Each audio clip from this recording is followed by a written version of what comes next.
verse is going to be Proverbs 28:25.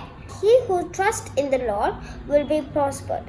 So இது was God நமக்கு வந்து என்ன சொல்கிறாருன்னா வந்து நம்ம வந்து நம்மளோட லைஃப்பில் வந்து காடை வந்து ட்ரஸ்ட் பண்ணோன்னா வந்து நம்மளோட லைஃப் வந்து ரொம்ப வந்து பிளெஸ்டாக வந்து இருக்கும். ஸோ இப்போ பார்த்தீங்கன்னா வந்து நிறைய பேர் வந்து அவங்க என்ன பண்ணுவாங்கன்னா வந்து காடை வந்து அவங்க வந்து ட்ரஸ்ட் பண்ணவே மாட்டாங்க. அவங்களுக்கு எந்த ஒரு பிரச்சனை வரும்போதோ இல்லை எந்த ஒரு கஷ்டம் வரும்போதோ அவங்க எல்லா ப்ளேமையும் எடுத்து வந்து காட் மேலேயே வந்து போட்டுருவாங்க.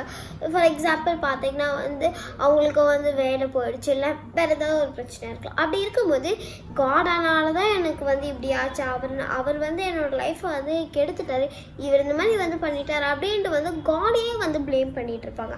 ஆனால் நம்ம வந்து ஒன்று புரிஞ்சுக்கணும், ஏன் நம்மளோட லைஃப்பில் இந்த மாதிரி பிரச்சனைலாம் வருதுன்னா it's just part of life. அதனால் நம்ம வந்து அதை வந்து ஓவர் கம் தான் வந்து பண்ணி வந்து வரணும். அண்ட் பை த வே வந்து நம்மளுக்கு எந்த ஒரு பிரச்சனை வந்தாலுமே காட் வந்து நம்மளை வந்து காப்பாற்ற தான் செய்வாரே தவிர வந்து அதுலேருந்து வந்து நம்மளை வந்து இன்னும் பிரச்சனையாக வந்து கொண்டு வர மாட்டார். சரி, நம்ம ப்ரேயர் பண்ணலாமா?